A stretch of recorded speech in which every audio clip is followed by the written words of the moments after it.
In the near future, Social Security funds will disappear, retirement homes will be overwhelmed, and a labor shortage will cripple the economy. This will happen because the boomer generation is getting older, and it will impact everyone, to include you. The solution, according to experts, is for older Americans to keep working, to keep saving money. But not everybody wants to work into their 60s and 70s, at least not in a traditional job.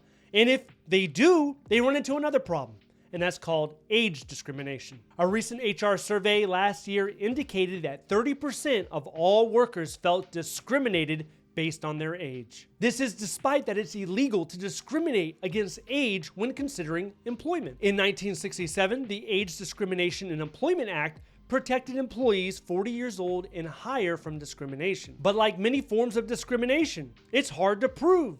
Can you prove it? Many companies, they don't want to take the risk of hiring an older person. We all decline as we age, and there's stereotypes about people not picking up on the technical systems, people not being sharp, being responsive, being alert, or maybe you're so old you're set in your ways. So then they prefer a fresh face, a younger face, a person they can pay less and expect more from. Last year, the amount of age discrimination lawsuits were doubled. There were over 100 lawsuits filed by the EEOC, and some industries had more lawsuits than others. The most lawsuits were in the hospitality industry, followed by healthcare and retail. But do these lawsuits have any merit? Or are these people just complaining that they didn't get promoted, they didn't get the job, or they were fired for some unjust reason?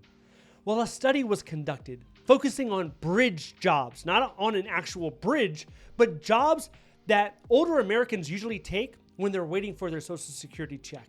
These are jobs in retail. These are jobs that are administrative in nature.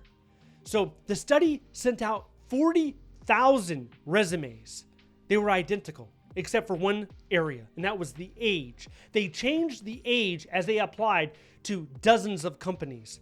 And the results were, there's a huge difference, and the age does matter. There was a significant decline in interest starting at the age of 65 for both men and women. This was discovered when applying to all companies, and the demographics didn't matter. It didn't matter if you were Latin, Caucasian, African American. None of that stuff mattered. What mattered was the age. And this is clear with companies like IBM specifically targeting people over 40 to lay off just a few years ago. Then, just last year, we had Lilly, the pharmaceutical company. They were ordered to pay over $2 million for giving incentives to managers to hire employees under the age of 40. So where does that leave older Americans? Many of them, they can't retire. Only 50% of boomers say they have enough money to actually retire. 20% of people over the age of 60, they have nothing. There's no money in their savings or checking account. There's a big zero. So what are they going to do? They're forced to keep working, but they can't even do that because they're not able to get hired. The second largest generation in this country are the baby boomers. There are 70 million baby boomers in the United States right now. And as they exit the workforce, they're going to be putting pressure on Social Security and Medicare. There's also going to be less consumer spending because once you enter retirement and all you have coming in is a Social Security check, you're less likely to buy products and services. That's going to negatively impact the economy. One financial tool that could have been used to relieve this pressure is the pension. A pension is essentially money every month for the rest of your life. Currently, only 15% of companies offer their employees pensions. At one time, that number was closer to 60%, but companies don't want to do it. It's not in their financial interests to keep pouring money into pensions. So what they do instead is they have a 401k and they'll contribute some. And they put the risk of your retirement, they put that on the stock market. So the stock market now bears that. It's not really their responsibility anymore. However, we still have one large employer that still gives their employees a pension, and that's the federal government. They have over 2 million employees. The number's been consistent over the last 2 decades. And after 5 years, you're fully vested. That means you're having money come in for the rest of your life, usually starting at the age of 57. Sometimes it can be earlier than that. The average age of a federal employee is 47 years old. Compare that with the average age in the private sector, which is 38 years old.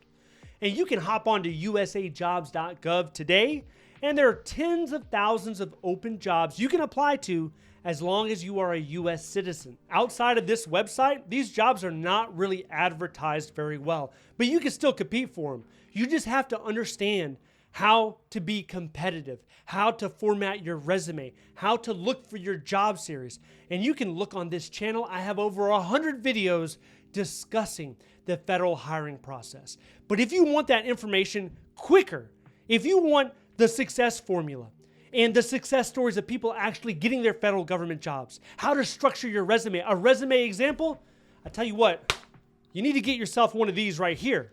And you can go ahead and grab your copy in the description below. This is Government Job Secrets. It's a quick read. It'll take you 2 hours. After this, you're going to be above the majority of people when it comes to applying on USAJobs.gov. When it comes to interviewing for the job, it's going to take you to that next level. But I also want you to remember, it's not just the federal government.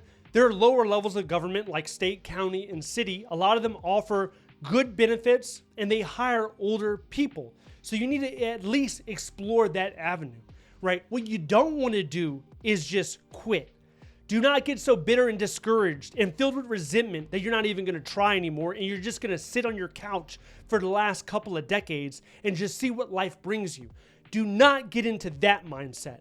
Keep talking to people, keep applying, keep going on interviews, and you're going to find your way to a better future, to a job that you can actually impact other individuals.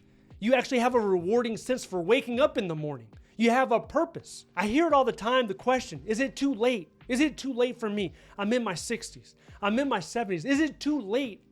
And I'll tell you right now, no, it's not too late. People in their 60s are onboarded every single week. I see people, I've seen someone personally in the Veteran Affairs, in the Department of Labor, I've seen people that were in their 70s, that were being onboarded, that were still contributing to the mission, that were still functioning in a role where they can contribute their value. So it is possible. Now, when it comes to federal government jobs, you have to understand there's a distinction when it comes to remote work and telework. A lot of people want to work at home. 100% remote work, that means you're always at home. Now with telework, that's a hybrid type deal, right? So you can go into the office some days you're working from the house. If you're interested more in the telework side, and there's more opportunities on that side, if you want to know more about that, I want you to watch this video next. If you'd like to see more videos like this, please click like and subscribe. Thank you so much for watching. I'll see you in the next one.